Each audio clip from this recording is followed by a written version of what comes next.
Olá, amigos! Finalizando os nossos estudos sobre medição de temperatura, vamos conhecer esse equipamento baseado na radiação emitida, a radiação infravermelha, que são os pirômetros. Os pirômetros têm como característica principal de não precisar estar em contato físico com a superfície medida. Possui leituras rápidas, se tornando atrativo para diversas aplicações. E o ideal para medir temperatura de objetos em movimentos. Os pirômetros, a princípio, eram mais utilizados para temperaturas muito altas, que é o caso aqui dessa placa acabando de sair de um forno de reaquecimento de placas. Temos aqui 1300 graus dessa peça aqui sendo aquecida. Mas com a tecnologia, o avanço da tecnologia, os pirômetros foram sendo adaptados para temperaturas mais baixas. Temos aqui um profissional da área de refrigeração medindo a temperatura aqui de uma saída de ar, de uma aleta. E na pandemia, os pirômetros foram muito utilizados para medir a temperatura das pessoas, objetivando ou não identificar pessoas com febre, né? Então, hoje os pirômetros a baixa temperatura são muito utilizados, mas há alguns anos atrás eram utilizados só para temperaturas mais altas. Mas com a tecnologia foi se desenvolvendo semicondutores capazes de detectar radiações pequenas, baixas intensidades de radiações. Porque quanto maior a temperatura, maior a radiação infravermelha. Vamos lá conhecer um pouco da teoria do pirômetro. Todo corpo, seja qualquer corpo, qualquer objeto, ele emite uma radiação eletromagnética. Uma radiação eletromagnética em qualquer temperatura, constituindo uma forma de transmissão de calor. Então temos aqui uma câmera térmica mostrando que quanto mais vermelho, maior a temperatura, quanto mais azul tendendo ao lilás, menor a temperatura. Vejamos aqui o coração está um pouco quente, o pulmão mais frio porque está sempre entrando ar. Aqui o próximo aqui, a parte anterior do cotovelo, um pouco mais quente. Então, de acordo com a radiação emitida, o pirômetro consegue, emitida pelo corpo, né? Por esse corpo, o pirômetro consegue detectar a temperatura que está esse corpo, baseado na quantidade de radiação. Vamos ver esse exemplo aqui. Eu tenho aqui uma lâmpada, internamente aqui eu tenho uma resistência elétrica de tungstênio, uma lâmpada incandescente. Então, quando você não tem corrente elétrica passando nessa lâmpada, então ela está à temperatura ambiente, então ela está na sua cor natural. Esse filamento está na sua cor natural, uma cor negra, né? Só que quando começa a circular a corrente elétrica, ele vai se aquecer e vai mudar de cor.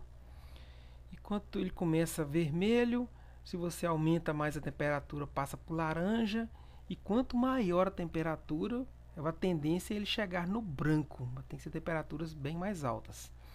Então, temos aqui um exemplo claro desse metal, o tungstênio, que é utilizado para filamento de lâmpadas. Ele tem a coloração de acordo com a sua temperatura. Vermelho, laranja, tendendo para o branco.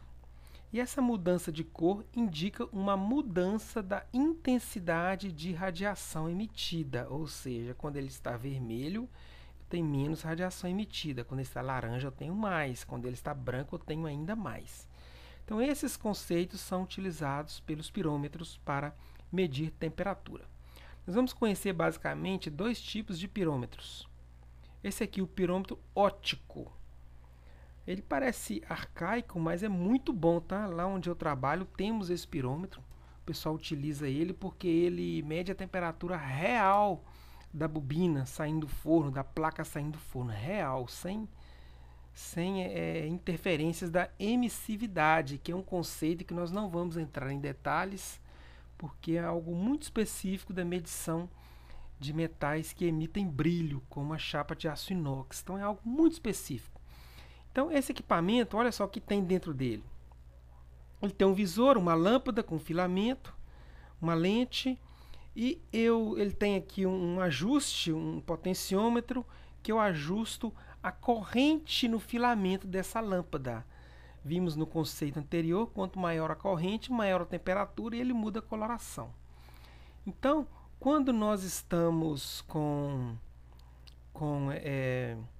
o filamento frio, aqui ó, filamento muito frio, ele está na sua temperatura natural, a pessoa vai mirar esse pirômetro lá onde ele quer medir para temperaturas muito altas, tá, pessoal? Tipo assim, 800, 900, 1000 graus.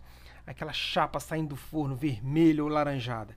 Então ele mira, atrás ele vai ver aquela chapa vermelha ou laranja, de acordo com a temperatura, e ele vai ver o filamento. Aí ele vai ajustando, ajustando, ajustando, ajustando, colocando, diminuindo a resistência nesse filamento.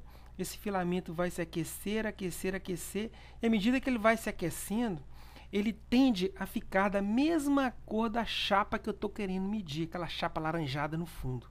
Então, quando esse filamento, o operador não consegue vê-lo mais, é porque ele está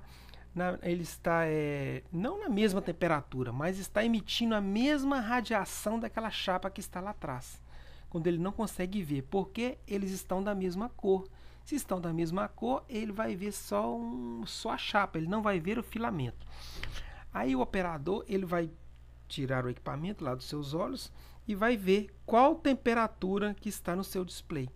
Então a temperatura que vai indicar aqui é a temperatura lá da chapa quente. No caso pode ser esse exemplo aqui, ó. Pode ser a temperatura dessa chapa aqui, ó, medida dessa forma. Certo? Aqui temos aqui um exemplo de alguém fazendo a medição. Temos aqui uma fundição de um metal. Ele está saindo aqui desse local onde ele foi aquecido, saindo aqui para uma panela, e ele está fazendo a medição da temperatura desse metal líquido com um pirômetro óptico. Certo? O outro pirômetro que vamos conhecer é o pirômetro radiação, que é o que temos muito utilizado em ambientes siderúrgicos.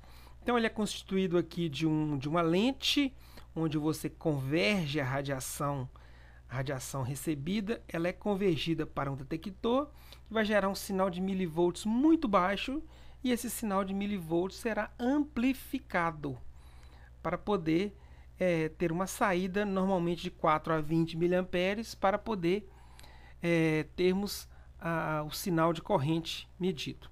Então aqui temos aqui o que eu acabei de explicar. A lente concentra a radiação no detector, gerando uma tensão em milivolts proporcional à temperatura. Então, fisicamente, internamente eles são dessa forma, e externamente eles são assim, ó. Temos aqui dois fabricantes diferentes, Hi-Tech, Land, sem querer fazer propaganda. Vejam aqui a lente, suporte para ele ser fixado. Atrás aqui alguns têm display, tá? Outros não. Alguns precisam de uma central eletrônica para fazer a tratativa do sinal medido, outros não. E esse equipamento, quando ele é montado em um ambiente não tão quente, ele pode ser montado em suportes. Agora, para medições de chapas muito quentes, que é o caso desta aqui, ele precisa ser refrigerado, porque o pirômetro, para ter uma medição mais precisa, ele tem que ficar mais próximo possível de onde eu vou medir, o mais próximo possível. Então, como é que eu tenho aqui uma chapa muito quente, e para mim poder ter uma aproximação melhor possível, eu monto ele dentro de uma caixa refrigerada, que nós chamamos essa caixa de jaqueta. Então ele é montado aqui dentro. Pessoal, aqui eu tenho um conector elétrico que enrosca ou é conectado aqui na traseira dele, tá? E essa caixa eu tenho entradas e saídas de água. Eu entro com a água, tem uma serpentina que circula ao redor dela e sai quente. E eu tenho também um ponto onde eu conecto um ar comprimido ou um nitrogênio, ou um argônio também. Na cearia eu utilizo esse argônio. Ele vai entrar aqui e vai formar aqui uma cortina para que o calor vindo dessa chapa não chegue até a lente do pirômetro. Então, essa água é para manter a eletrônica dele refrigerada, porque se ele aquecer muito, ele não consegue fazer a medição, vai ter um erro, ele vai para o final de escala. E aqui é para você proteger a lente dele contra um dano, contra uma queima ou contra sujeira também, vinda do processo, fumaça lá do seu forno na lente vai sujar a lente. E ele é purgado fazendo uma cortina de ar, vai fazer esse fluxo aqui, ó. Uma pressão bem baixinha, tá? E temos aqui outros exemplos de pirômetro manual, muito utilizado aí durante a pandemia. Outra coisa interessante, pessoal, é que porque quanto mais próximo, melhor a medição, porque ele abre uma, como se diz? Um ângulo, ele tem um ângulo de abertura. Então, quanto mais próximo, menor é esse ângulo de abertura e mais precisa é a sua medição. Ok? Finalizamos o assunto temperatura. Sobre ângulo eu expliquei na sala de aula. Não está aqui nos slides, mas foi bem explicado em sala de aula. Ok? Até mais. Tchau.